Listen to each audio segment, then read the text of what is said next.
nice person. Good person, good heart, be kind, be kind, be honest. Right, if I don't practice, I respect my religion because it's my generation. I cannot control myself. Even if I get Christian, I try to be a good person still. Still the same. So that is number one. To be a good human, number one, my priority. How do they use everybody else? Who can do family? Church people, this group, You're doing the same thing now. Nothing has changed. The only difference is they weren't seeking. And you just brought in 120,000 with no ID. Insane.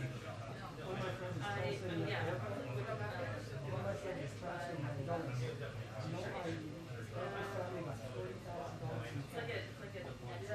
No ID. 120,000 people, no ID. Among of them, like Taliban, the people who was eligible, they was not coming. No, they were not. They were not eligible. There was no way to check.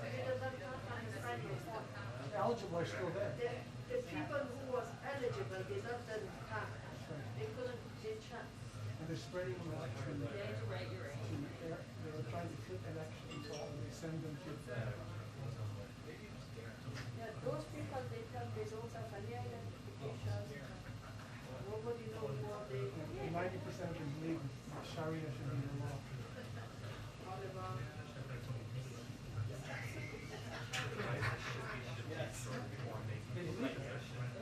Everybody believes their interpretations of Sharia law. You believe a woman is one half the value of a man?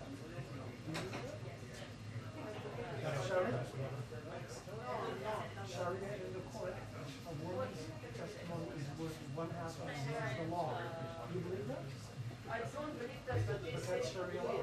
Right now they fix it. Rani was fixed that. It's in the Sharia very clearly. A woman is one half of a man. They say, but I don't believe that. So can you never finish that your love? That's your law. It's incredibly inconsistent. And one man can throw what he didn't know, he can grab a young girl off the street and marry her for 1 hour if he wants to. اگه چیز ساعت 2 ساعت مساوی یک مرد محمد 7 سالش بود که 7 ساله خب می‌دونم چیکار کنم راست میگه؟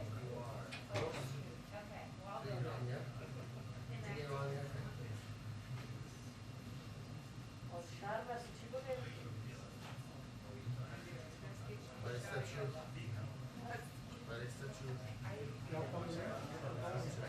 نه خب خوب و خراب در جای است بله درسته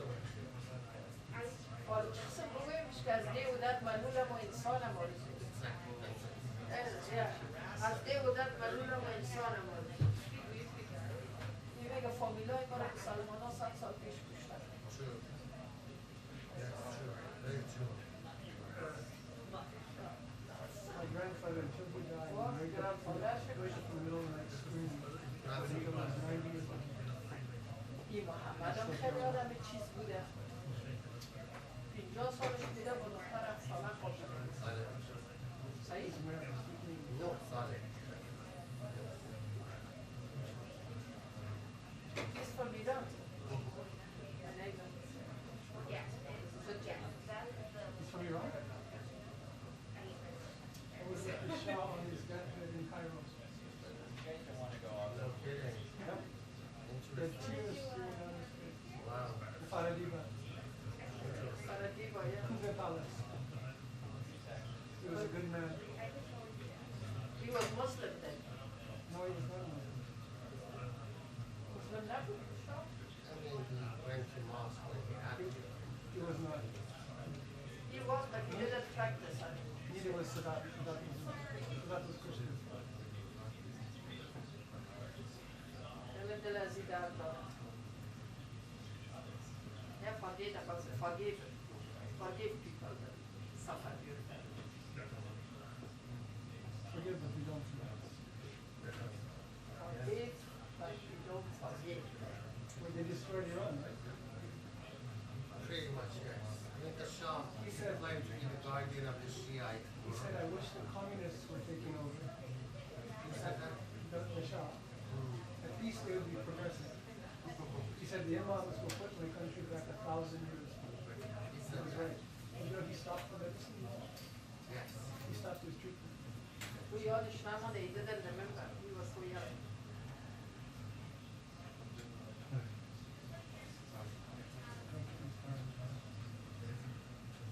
Which part of Iraq? What is the Iraq? How many religions in Iraq? Iraq is the first Christian country in the world. Iraq? Of course. Oh, there's John Iraq is not this. Jana? Iraq. Islam is of course. You know, you got to punish because the Jews were Islam, yeah, Islam has Arab Sahara. Judaism. Yeah, be a good unit. Be a good person. We don't forget that.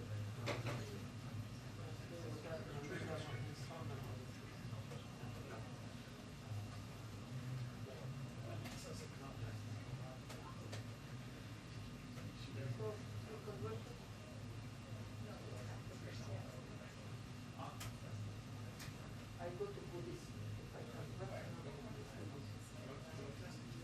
I'm joking.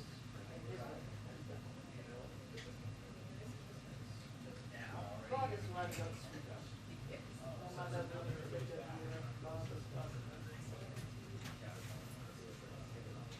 Oh, the suicide sweetheart.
Come on, Nadia. You want to sit here?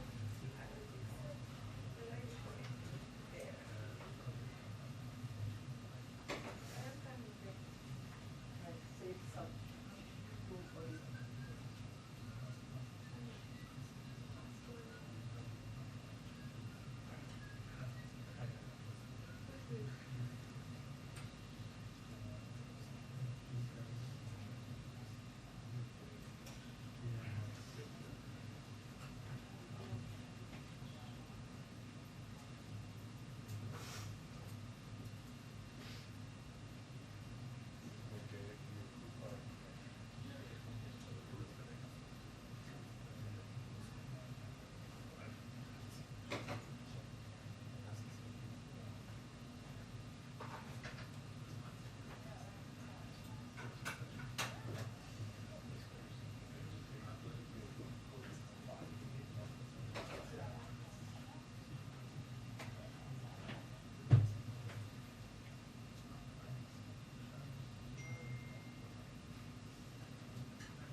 Some smart guy one.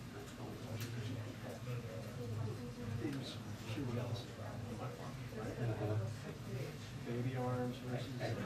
I've seen it. Just trying not to break down. He's chasing the hell to the past 2 days, so everything started hurting. You know, it was just chase. So I did AC5 full. Then I did lamppost with Jessica and Allie and Manchin yesterday at the Energy Committee. This was last days in the side. Yes. Yeah. Paris Hilton was there. Did she text you or let you know? I'm a Marriott guy. What's that? I'm a Marriott guy. Oh. So is Romney. Romney sat down with her. Romney's like an older. Yeah.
We have a 2-minute warning to the press briefing, 2-minute warning to the press briefing.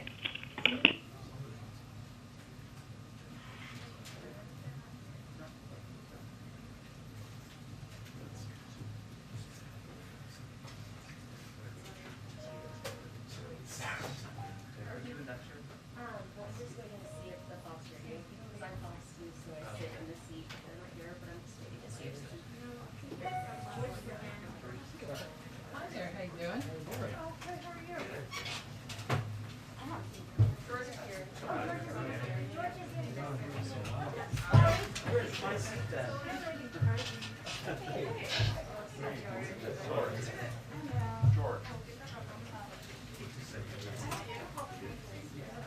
down, two to go. Yeah, I just didn't want to. Appreciate it. Oh, sorry. Don't say that when you get it in front. You should be afternoon. Yeah, I bet.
Hi, everyone.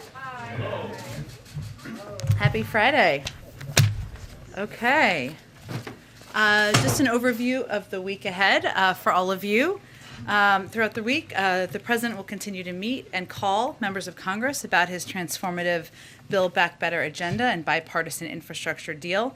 On Monday, he will travel to New Jersey, where he will visit a school and one of the busiest railroad bridges in the country to continue rallying support for both his bipartisan infrastructure deal and Build Back Better agenda. Back in Washington, President Biden will meet with His All Holiness Ecumenical Patriarch Bartholomew and welcome the official delegation of the Orthodox Christian Church of the United States. I was about to lose my Greek American card there for a second, but I think I sailed through. On Tuesday, the President will campaign with former Governor Terry McAuliffe in Arlington, Virginia.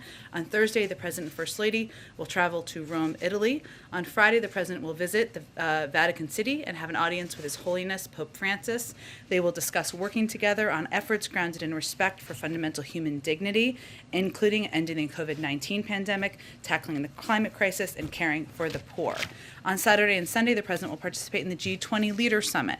We will have more on individual bilateral engagements in the run-up to the summit. And from Rome, the President will travel to Glasgow, United Kingdom, from November 1st through the 2nd to participate in the World Leader Summit at the start of COP26, the 26th conference of the parties to the UN Framework Convention on Climate Change. I will note a programming note for all of you. We will have Jake Sullivan in here next week. We're working on finalizing the details to preview the trip in advance of the President's departure. But Zeke, why don't you kick us off? Thanks, Jen. Oh, sorry, can I note one more thing? I apologize. Today, the Vice President visited the Northeast Bronx YMCA in New York with HHS Secretary Javier Becerra, Governor Kathy Hochul, and Congressman Jamal Bowman. The The Vice President will hear about the YMCA facilities' impact on the community and deliver remarks about how the bipartisan infrastructure deal and the Build Back Better agenda will benefit working families. She'll also highlight the importance of extending the child tax credit, which is one of the largest ever single tax cuts for families with children. Okay, Zeke, go ahead. Thanks. What's the status of the negotiations over the president's social spending bill? House Speaker Nancy Pelosi suggested a deal could be done today. Does the president expect that? And who's he speaking with right now? Well, he will continue to have calls throughout the course of the day and the weekend, as he has over the last several days. We will provide you details on those as we can. We have a goal, as Speaker Pelosi conveyed. We have milestones, and we're working on finalizing an agreement. That's the status. Our focus is on making significant progress on that. We've seen that happen over the last several days. We're encouraged by the shared commitment to get this done and deliver for the American people. But I don't have any new deadlines or timelines from here, nor have we set them from here over the last several days or weeks. As that package that the president proposed initially at roughly $3.5 trillion, I think now looks to be being cut roughly in half. We've heard the president say he wants to come back at things later, things like community college, some of the other extending the life of some of these programs that have been shortened. Progressives have been saying that now's the moment to go big. There might not be another moment. Why does the president think, given how difficult things have been up to this point, that he'll have another bite at the apple to sort of make these programs more enduring, or to include even things that couldn't make it into this package somewhere down the line? Well, let me say first, Zeke, that this package is on track to be to represent or to direct the most fundamental shift in supporting hardworking families over wealthy in modern American history. And the president's belief, as you heard him say last night, is that compromise is not a dirty word, and that we will get nothing if we do not have 50 votes. The alternative is not a larger package. The alternative is nothing. So his objective is to continue to press forward, to bring the parties together to get a historic package done. And I will note that there's a lot of history for this, and he talked about this a little bit last night, but there's history in putting in place a framework that puts in place positive fundamental change. Look at Social Security. Look at the Affordable Care Act. These are all historic programs that have then been built on domestically. And whatever the top line number is, which we're still obviously working through and negotiating, this is on track to change millions of middle-class families who have been falling behind. Let me give you just a couple of examples. And he talked about this last night, but where the package stands as of now. The largest investment in child care and early education, childhood education in history, with the first national universal preschool program ever in history. The largest investment in climate and clean energy in history, around 6 times the size of the climate and clean energy investment in the Recovery Act, the second largest climate bill in history. The first national paid family and medical leave program ever. The largest expansion in health care coverage since the Affordable Care Act, leading 7 million people to gain new coverage. Perpetuating the largest one-year drop in child poverty in history by extending the child tax credit. And a new investment in housing that is greater than the entire current annual budget of the Department of Housing and Urban Development. That is what we were talking about here, even as we were talking about a package that's being negotiated that is smaller than what he originally proposed. But why does he think that a future Congress or sometime later in the administration he'll have more luck going beyond where he's at right now and getting more spending for some of those programs at the levels that he initially wanted to have to tear back? Well, 2 reasons, Zeke. One is what I referenced related to the Social Security program in history, or the Affordable Care Act, where these are programs that put in place the fundamental mechanisms in society to deliver on change and relief to people for decades to come. And what we're talking about here is instituting some programs that have never existed before. Universal pre-K. We're talking about paid family and medical leave. We're building on, as an example, the Affordable Care Act by continuing to expand healthcare coverage, which is another example of building. So the president's belief is these changes are long overdue. These changes are changes the American people have been asking for, have been demanding, want to see government act on to make their lives better, and that these packages will be the basis for building on in the future, during his administration as well. Go ahead. Thanks, Jen. The president was pretty clear last night that Senator Sinema does not support raising taxes on big corporations or the corporate tax hike. The White House says that you guys are looking for other ways to pay for this package. What exactly are those proposals? And can this package be paid for without a corporate tax increase? Yes, absolutely, but there are different corporate tax increases in here, so let me go through what a couple of the tax pieces are that are under consideration. I would note that as it relates to the president's comments last night, he was answering a question. These town halls are conversations. That's what's so endearing and engaging about them, but he was referring to the challenge of having the votes to move forward on raising the corporate rate, not the ability to raise revenue through a range of other tax fairness proposals. So let me give you a sense of a couple of those. So some of the biggest corporations in America pay literally nothing in income taxes, as we know, as we've talked about in the past, a lot in here. 55 of the biggest companies, they pay lower rates than wage-earning families. We can stop that by imposing a 15% minimum tax, a minimum corporate tax, to make sure large corporations pay their fair share. We also believe, the president believes, a number of other members of Congress believe, that we need to stop rewarding companies that offshore profits and American jobs. We'll do that by creating a global minimum tax, something the United States has been the global leader in, bringing together countries around the world, and that will help to make the United States more competitive and end the race to the bottom. We can also close loopholes for high-income Americans, including a loophole that allows some taxpayers, like hedge fund managers, to escape a Medicare tax imposed on all high-end income, on all high income. That's another proposal that's out there still. And we can crack down on wealthy tax cheats who are taking advantage of every honest taxpayer and invest in enforcement to stop 1% from evading $160 billion in taxes per year, something that Treasury secretaries, Republican and Democrats, have expressed support for and feel this is a strong part of the proposal. So I list all of those because those are all ideas out there, all ideas that would move us forward toward a greater system of tax fairness and also can help pay for the full package. One more follow-up on the child tax credit. Speaker Pelosi told me yesterday that the president was looking at a one-year extension. According to the Census Bureau, 47% of families use that money to buy food. Will those children be left behind if there's only a one-year extension on the child tax credit? Well, to be clear, the president proposed a longer extension. What the president is, though, looking to do is to extend the child tax credit, something that he proposed himself earlier this year, and again proposed extending it because he thinks it does have such an important and dramatic impact on people across the country.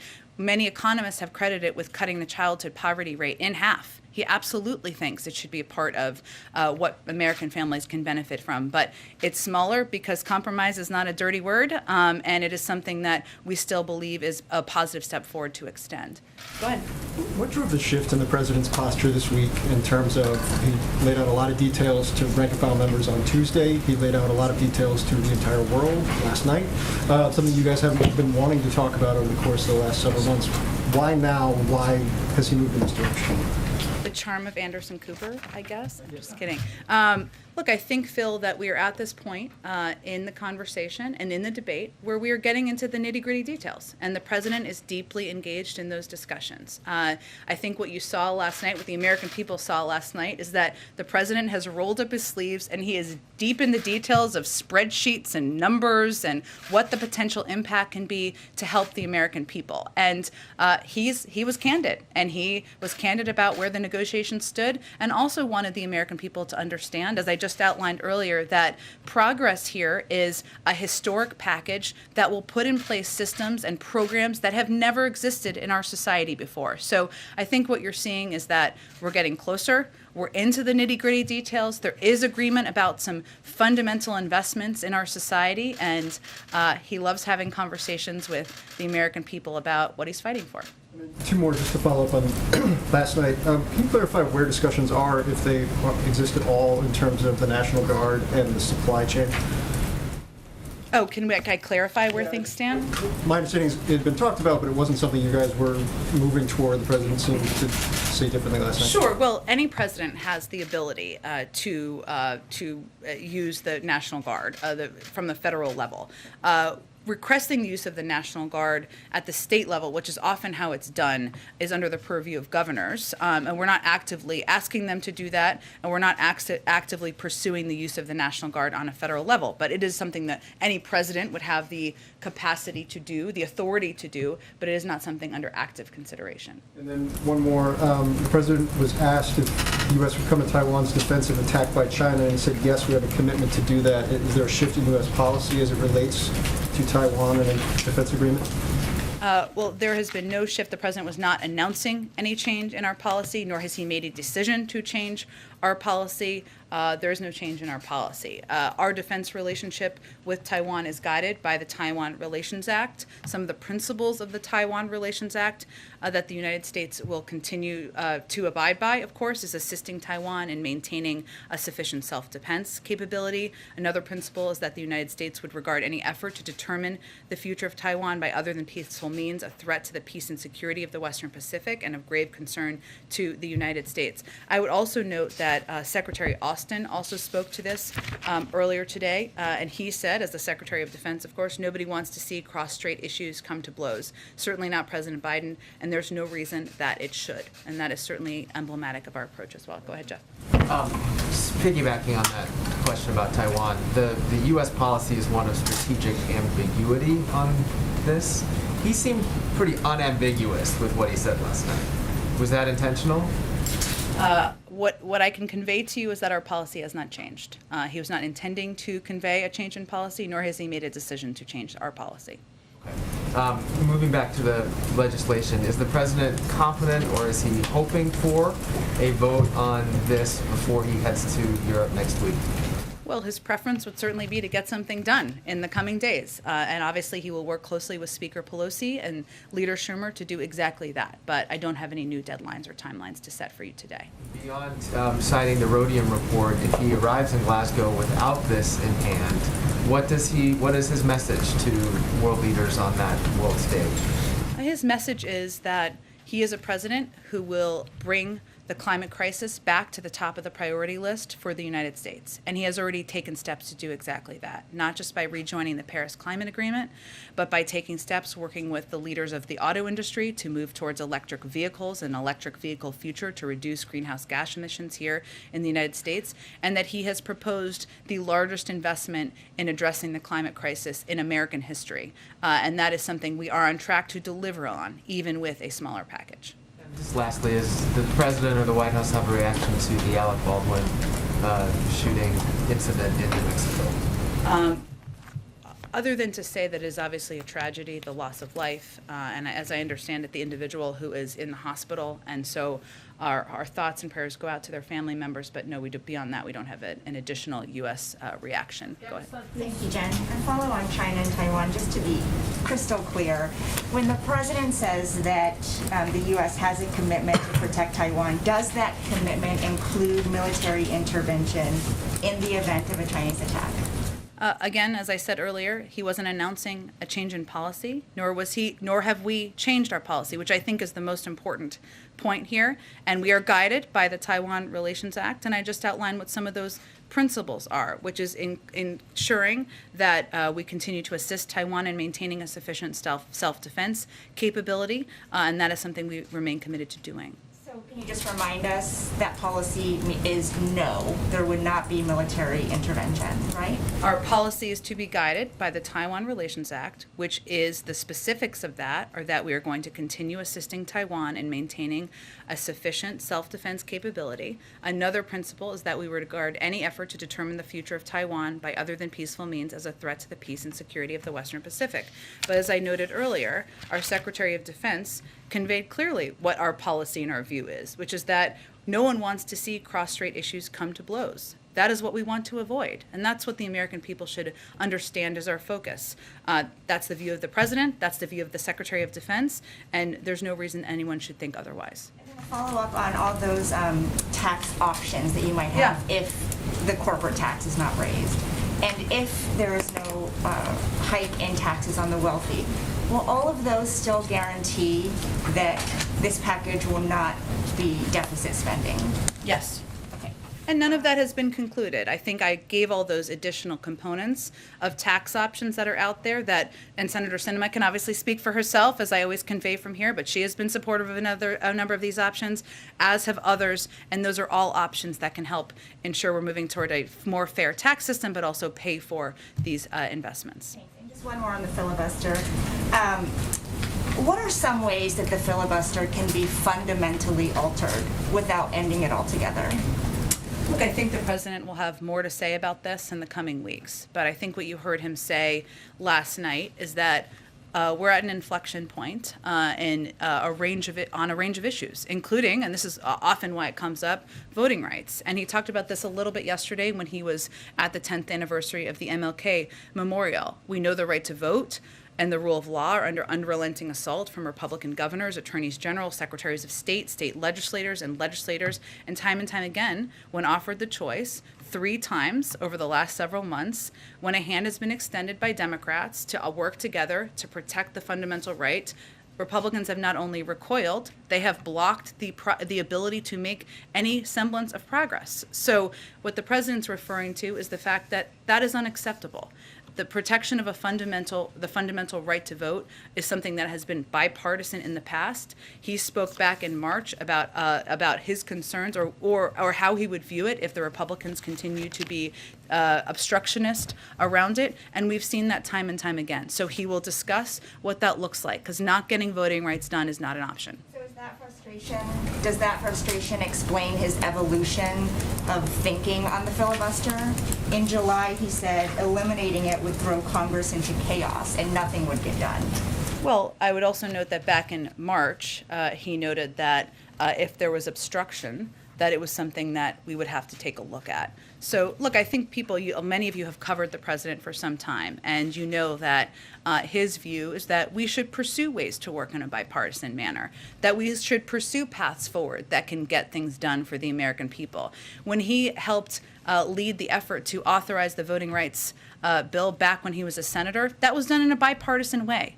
And he is frustrated, he is disappointed, he is sad that this is not something that Republicans seem willing to engage on, to work on. And I think what you saw reflected last night is his view that in light of the tax on our democracy, what we've seen across the country in states and by state legislators, that it is time to have a conversation about what this looks like moving forward. Go ahead. Thank you, Jen. The leader of a union representing FedEx, UPS, and DHL is saying that supply chain problems are going to get worse with labor shortages right before the holidays unless the president postpones the requirement to get vaccinated by December 8th. So what is more important to this president, the vaccine mandates or fixing the supply chain as fast as possible? Well, first I would say that that is not actually what we've seen at companies that have implemented these vaccine requirements that are not even part of federal law yet. Let me just finish. I'm going to let you talk. Don't worry about it. I'm going to let you talk, okay? So American and Southwest CEOs have made clear their workers will not be there won't be a labor shortage. We've seen United Airlines implement this. And as we've also said, as we work to implement these federal employee requirements, the first step is not firings. It's actually education and counseling. So we don't actually anticipate these disruptions. What we've seen for companies who have implemented these requirements is an increase from 20 to 90%. Last thing, and then I'll let you ask your follow-up, is that the other piece of this is that COVID is an enormous labor disruptor, not only because it's the #1 cause of death in some industries and some professions, including police forces across the country, but because people are out sick, people are worried about coming to work. This is one of the reasons that a lot of these companies have implemented these requirements.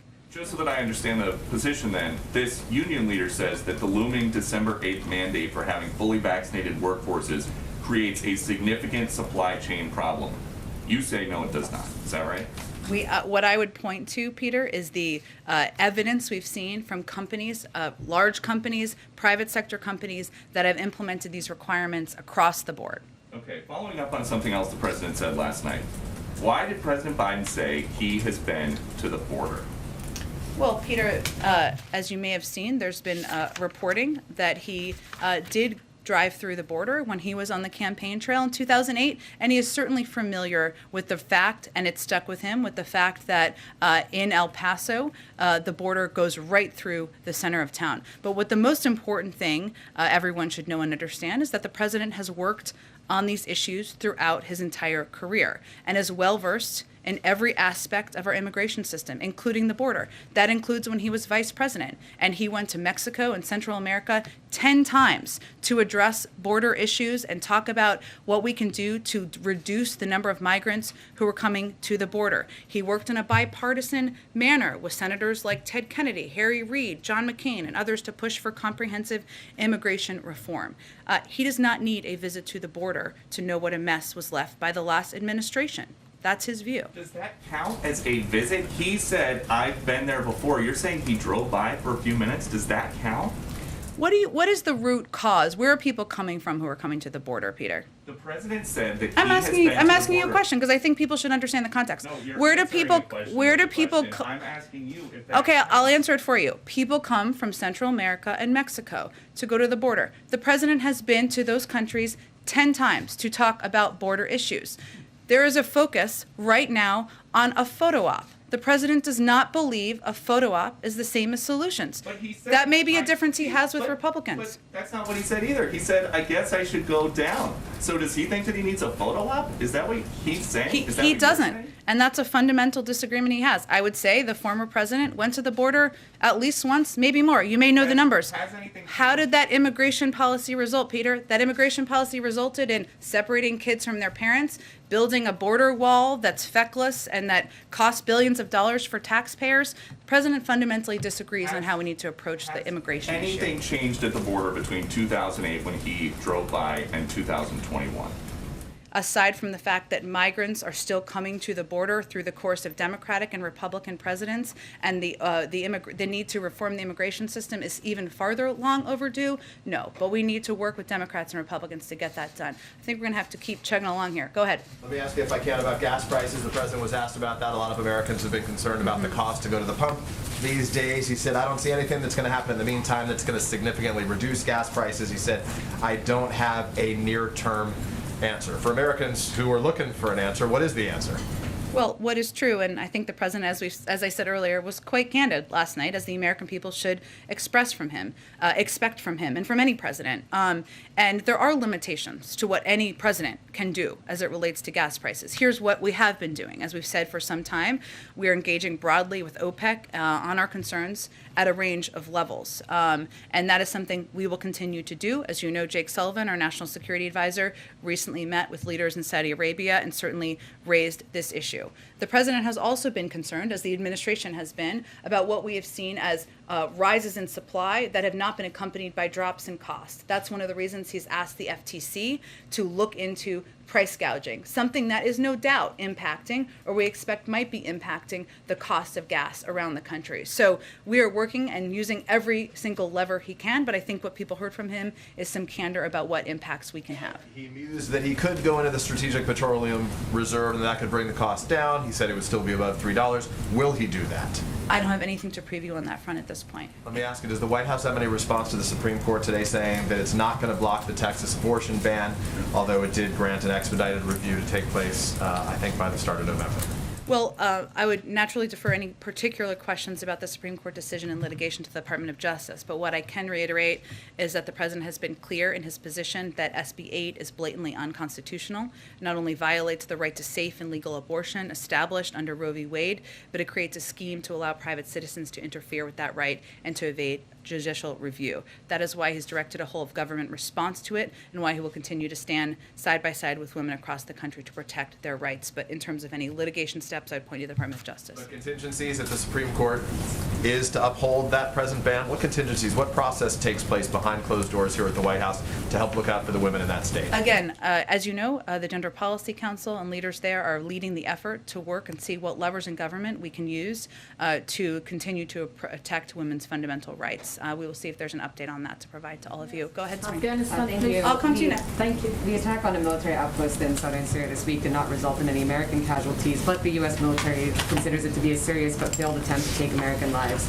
Do you know who's responsible, and what is the administration doing to prevent another attack or hold the perpetrators accountable? I don't have any updates for you on the responsibility, and of course, what happened is something that is great concern to us. I have nothing to preview in terms of what additional steps would be. Well, some governments, including U.S. partners in the region, have moved toward normalizing relations with the Assad regime. Has the administration directly urged its counterparts against doing so? Nothing has changed about the U.S. position as it relates to the Assad regime. In terms of private diplomatic conversations, I'd point you to the State Department. Lastly, because there was a broader review of sanctions policy by the Treasury Department Department that was released this week. It stated sanctions are most effective on a multilateral basis. So if other countries, including U.S. partners, are resuming diplomatic and commercial ties with Syria, does it not undermine U.S. sanctions, and what does the administration plan to do about it? Say that last part one more time. Does it not undermine U.S. sanctions if other partners are resuming diplomatic and commercial ties with the Assad regime? Is there anything the administration plans to do about that? I don't have anything to preview for you at this point in time. I, again, would point you to the State Department. Our view of the Assad regime has not changed. I would note on the attack, which you asked me about, let me give you all a little bit more context on that. U.S. Central Command confirmed last night and put out a statement, or maybe it was earlier, sorry, that the Al-Tanf garrison area was subjected to a deliberate and coordinated attack. Initial reports indicate both unmanned aerial systems and rockets were used in the attack. All U.S. personnel have been accounted for. We're not aware of any injuries to U.S. personnel at this time. Of course, we always reserve the right to respond. As I noted, we have nothing to preview on that front, and we're still investigating. Go ahead. Regarding kids and vaccines, a new poll is talking about 2/3 of parents with kids between 5 and 11, they're having a wait-and-see attitude, or they're resisting it altogether. And so what is the White House doing to combat that vaccine hesitancy amongst parents? Well, first, I would note that we have experienced this before, because if you look back to December, only about 30% or just over that of people who are eligible for vaccines said they would want to take a vaccine. And now we're at nearly 80% of eligible adults or people who are of the eligible age who have now received their first dose. We have launched, and we announced the launch last week, or our intention to launch, a major campaign to communicate with parents, to communicate with families about the safety and the efficacy of these vaccines should they get approval. We will also be prepared to have the doses needed to ensure that parents can get vaccines to their kids. But what we're really focusing on is working with pediatricians. We know that the pediatricians are one of the most trusted sources of information for any parent. I can confirm that myself. And so we're really encouraging parents to talk to their pediatricians, of course, to wait for approval before they proceed, but to have those conversations, and that will be what our strategy is guided around. Sure, go ahead. Thank you, Jane. Two questions. One is about the Moscow conference. The United States was not able to participate. What was the reason? Number two, NATO conference, any result? And number three, so many Afghan people, especially women, they are under torture of the Taliban, and they have high expectation from the United States. I don't know, you guys still committed to help Afghan people, or United States totally forget Afghan people? Absolutely not. On the last piece, we remain absolutely committed to helping the Afghan people. We remain the largest provider of humanitarian assistance of any country in the world, and we're committed to ensuring there is the ability for people who want to leave to depart, ensuring there are flights that can depart to do that, or people can cross over land, and continue to work with reliable international organizations like the World Food Program to provide that assistance. In terms of the NATO conference, I know our Secretary of Defense spoke to that. I'd point you to his comments and his press conference on the ground. And on your first question, I know my colleague at the State Department, Ned Price, said that the United States supported the talks. We were unable to attend for logistical reasons. We believe the Troika Plus, which is what this forum or format is, has been an effective and constructive forum. We look forward to engaging that forum going forward, but we weren't in a position to be a part of it this week, but we will in the future. Go ahead. Thank you. I wanted to clarify, you've been, earlier at the start of this, you talked about how universal pre-K, family leave, are those things that will definitely be in the bill? Because you're saying no matter what happens, it looks like we'll have at least as much. So I was just wondering, can you clarify, are those things definitely going to be in there? Are those red lines for the president? I'm not here to set new red lines. What we know is that this is going to be the most historic investment in child care and care in the care economy ever in history, and that there will be programs put in place that have not existed in the past. Hopefully we will know more soon what the final package looks like, but I just wanted to outline some of the key components that there's continued discussion about. noticed you didn't mention Medicare expansion in that. Is that intentional? Like, why not? It was not intentional. I was trying to give a couple of examples because sometimes we miss the historic comparison here on what we're talking about and what kind of a dramatic impact this package will have on families across the country and what it's tracking to be. There are still final pieces that need to be concluded, and I can't give you a final fact sheet quite yet, but that's what I wanted to lay out for all of you.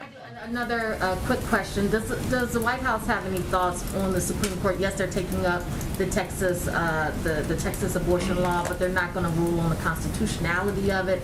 Does the White House have any thoughts on that? I would, beyond what I said to Peter, I don't have anything additional from here. I'd point you to the Department of Justice. Go ahead. Thank you, Jen. Just to follow up on the Medicare expansion, do you have any updates? President Biden addressed some of these discussions last night, and whether this will be an actual expansion or vouchers for things such as dental work. Is there any update in those discussions? Not yet. He talked a little bit, for those of you who didn't watch the town hall last night, from 8 to 9:30. He talked a little bit about how he wants to, his objective of working to bring down the cost. So I think you're referring, just to translate for everybody to bring them up, he talked a little bit about the possibility of vouchers for dental, something that's in discussion, but there's no new information I can provide to all of you. He also talked about the hearing aids and bringing down the cost of hearing aids and bringing that cost down and addressing it for seniors is a huge priority to him. He also mentioned last night how when you look at seniors and what they're struggling with, including dementia, that hearing and the ability to hear is an important priority. Still in discussion, clearly a priority to a number of key leaders in the Senate, but there's not a final conclusion before I came out here today. Along those lines, Nancy Pelosi, who I believe had breakfast here this morning. She did.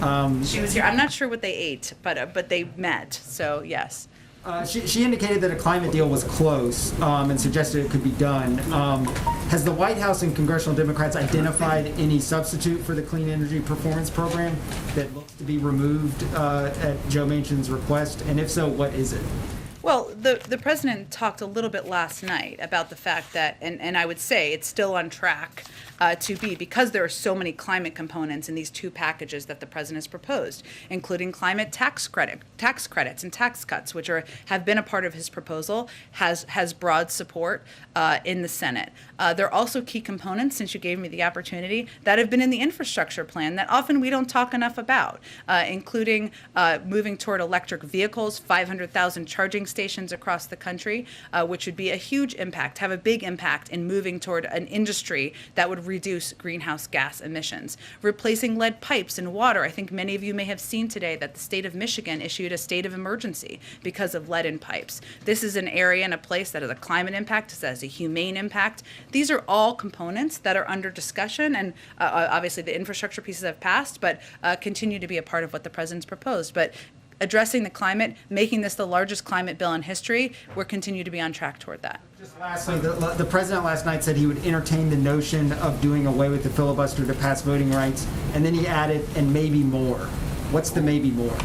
Stay tuned. It's to have a discussion. I expect you'll hear more from the president about it in the coming weeks. Go ahead. Matt took my climate question, but that's okay.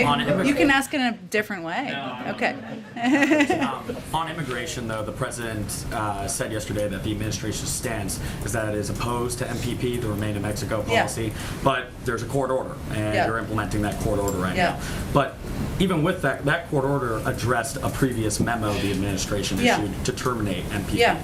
It's been months since this court order, and there's still no new memo out. And why is that? Secretary Mayorkas has indicated he plans to issue a new memo, and that we do oppose the MPP program, as the president said last night. I would point you to the Department of Homeland Security on an update on the status. Given that he is saying the administration is opposed and he's criticized us in the past, it seems like there's not a sense of urgency to get this memo out since it's been months. I wouldn't agree with that. I think we've been clear about our opposition to this, but again, there was a court order. So what we're working to do is move toward the release of a new memorandum, something that would come from the Department of Homeland Security, and while also abiding in good faith by a court order and following the law. I have a follow-up on Afghanistan, too. Just if Given that the embassy is currently closed right now in Kabul as well, if you're an Afghan and you still are hoping to find relief and come to the U.S., is there any way to actually get parole or refugee status without going to a third country?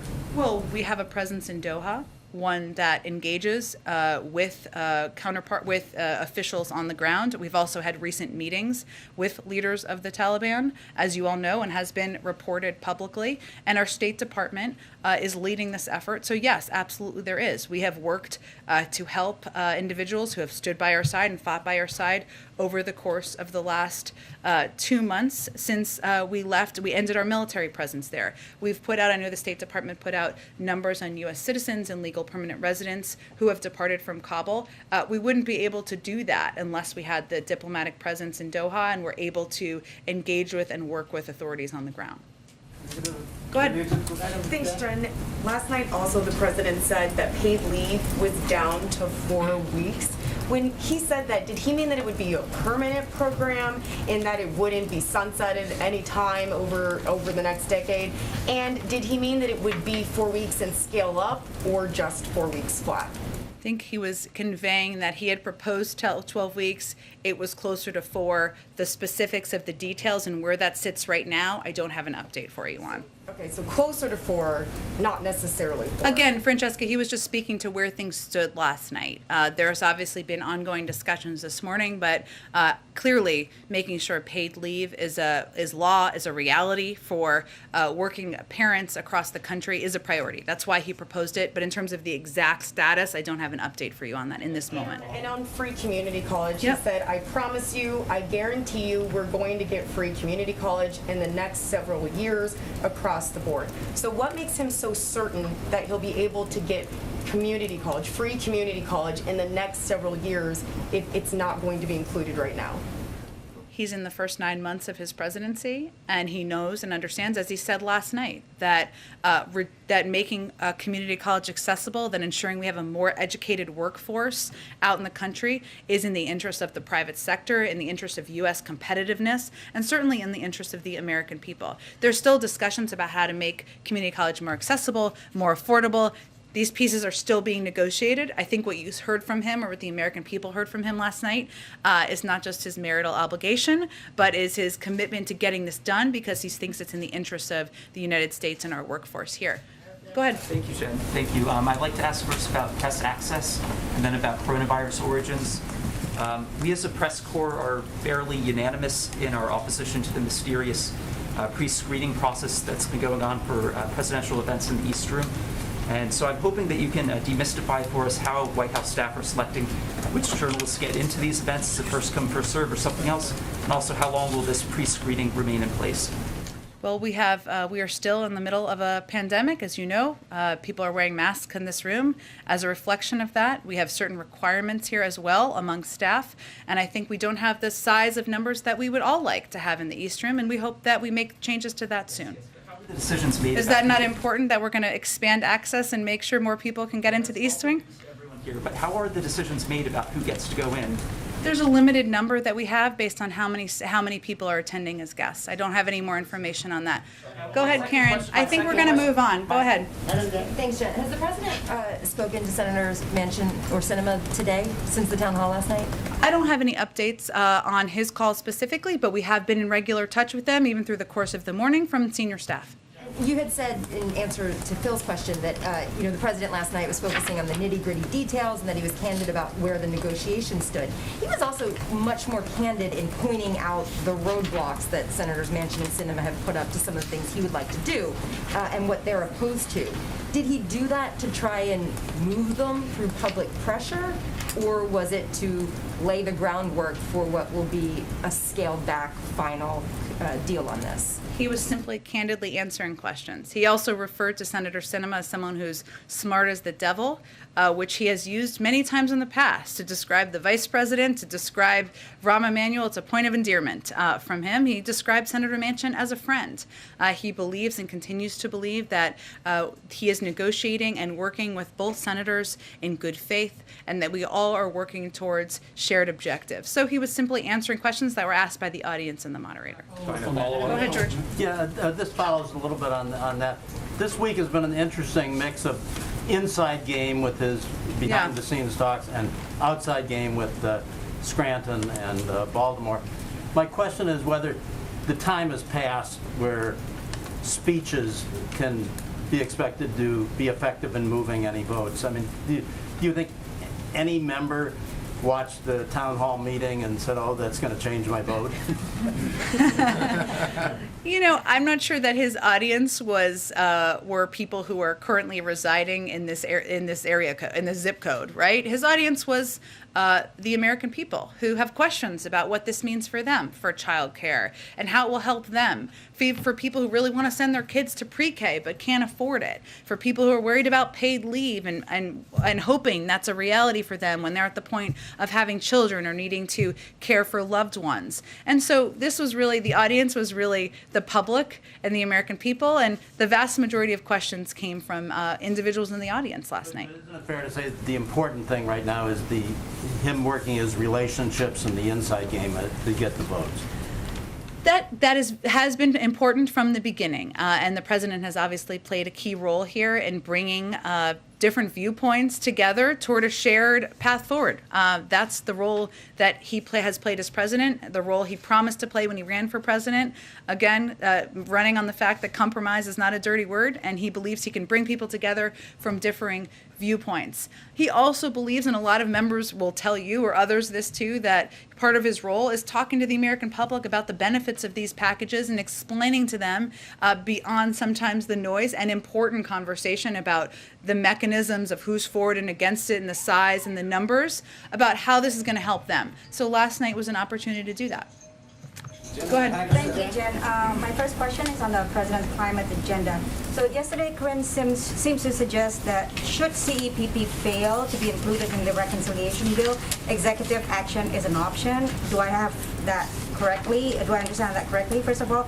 And then second, should his climate agenda fail in Congress, whether CEPP or other components, can we expect executive action, some sort of executive order before the president's trip to Europe so that he may have a stronger message on the global stage on climate?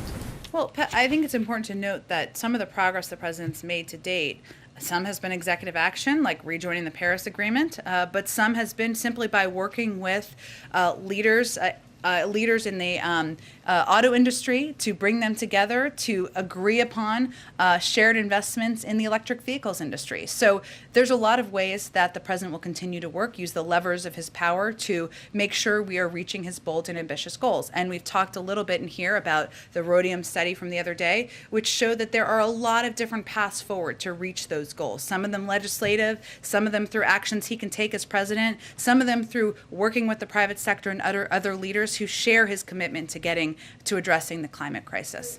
Posing that option. My second question. I actually don't think that's the case. So just to be clear, what was your question? Just to be clear for the record here. Executive action before the president leaves for Europe next week. I think what I was giving for you is a contextual answer on how we're going to achieve our climate objectives, which is, of course, what he's going to go to Paris. Paris, we're not going there, but what I mean, it was like a little, I wish. What he's going to talk about when he's in Glasgow. And I think what leaders will understand is that there are a lot of paths to get there. This is a president who's committed to addressing the climate crisis. He's taken executive action. He's also brought leaders together. And as you heard him say last night, he's confident that we can get this passed and get the biggest climate bill passed through Congress in the near term. Go ahead. I have a second question, Jen. Sorry. I'm going to try this again. I know you've answered the question on Taiwan like 10 times already, but as you said yourself, words matter. So my question is, did the president simply misspoke last night, or was he actually sending a signal that there may be some sort of informal shift, that the U.S. commitment towards Taiwan may be more firm? His policy has not changed, but that's, I think, important for people to know and understand. Go ahead. A quick question, follow-up from yesterday. Your colleague Karine said last year, under Trump, during the holidays, families were facing down a dark winter with less economic security than ever before. But this year, families are facing highest gas prices in 7 years, 30% higher costs to heat their homes, inflation that is almost 5 times higher than it was in December, groceries are more expensive. So I'm wondering what Americans are facing this Thanksgiving and Christmas under President Biden when looking at economic security. Well, I would say we have cut in half the unemployment rate, created 5 million jobs, ensured that 180 million Americans have been vaccinated since last year. So yes, are there still, as the economy is turning back on, are there still fundamental issues we're working through? Absolutely. That's why the president's pushing to get his agenda done. But I think there's no question that a year ago, when we were locked in our homes, when only 1% of people were vaccinated, when 10% of people in this country were unemployed, that was an incredibly dark time and dark period in our country. Go ahead. Thanks a lot, Jen. I want to ask you about public opinion polls, which I'm sure you recognize. The president's public opinion polls have declined sharply over the last few months. And I want to get a sense from you, in speaking to your White House colleagues, why you think that is. I know you've mentioned COVID before, but is it also because of the chaotic withdrawal from Afghanistan? Is it the stalled agenda for President Biden? What do you suppose is the reason that we've seen this slide in the president's approval ratings? Well, a lot of people in this room work for organizations that have done polls, and there's a lot of underlying data in them, and sometimes it differs. So I would just go back to what our view is that we're still going through a hard time in this country, and people are tired of fighting a pandemic. They're tired of the impact on their lives. Some of them are sick and tired of people who won't get vaccinated, who they feel are impacting their ability to live life in a normal way. Some people are still fearful for loved ones, and we all thought that it would be over at this point in time. Obviously, the Delta variant and other factors have led to this to be extended. So there's no question that the fatigue with COVID is impacting people around the country. The president understands that. He's empathetic to that, and he knows that the best thing he can do is help get COVID under control, continue to work to address some fundamental issues in our economy, put people back to work, and that's what he's focused on every day. Turn things around, Jen. What's the way? Is it just getting victories? Is it passing the bipartisan infrastructure bill? What's the way that you think President Biden can turn around these sliding approval ratings? He can keep his head focused on doing the job as president, leading the American people, putting in place fundamental changes that will make people's lives better. Go ahead, Shelby. Thanks. The DHS secretary said, I think it's just about a month ago now, that the investigation into the horseback Border Patrol agents was being completed in days, not weeks. Has the White House received any update on this investigation? Was there any conclusion on whether these Border Patrol agents were whipping migrants? It's really under the Homeland Security Department. I can check with them and see what the status is. I know what he said at the time, and I will see if there's any particular update on that. Is the White House in active communication with the DHS on this? Like, do we know why? Yes, but they're overseeing the investigation. So I would point to them on any update on the status. Go ahead. Okay, one more. Go ahead. Thanks, Jen. Seeing what we're witnessing happen in Haiti right now, with the threat of the 17 missionaries starting to be killed, is there any conversation within the administration to stop deportations that are happening, or using the administration's power to grant humanitarian parole? What's being done, or even adding U.S. military presence on the ground? So what I think it's important to note here is obviously we are working around the clock to bring these people home. They're U.S. citizens, and there has been targeting over the course of the last few years of U.S. citizens in Haiti and other countries too. It's not the only country, but since we're talking about Haiti, and for kidnapping for ransom. That is one of the reasons that the State Department issued the warning they did in August about the risk of kidnapping for ransom. So this is a little bit of a different category of individuals in the country and what they're being targeted for. That's why we issued that warning. At the same time, we are continuing to provide humanitarian assistance, to work with officials on the ground, to work through our embassy, to certainly address the underlying conditions as people in the country attempt to move forward or try to recover from a combination of the earthquake and the assassination of the leader. Thanks so much. Again, I think it's important to note that these individuals were U.S. citizens citizens who were targeted. So we're working to bring them home. Obviously, the Department of Homeland Security and state does evaluate any conditions before they send people back to any country, as they've done here, and there has been no change. Thank you, everyone. Thank you, Jen. You too. Thank you.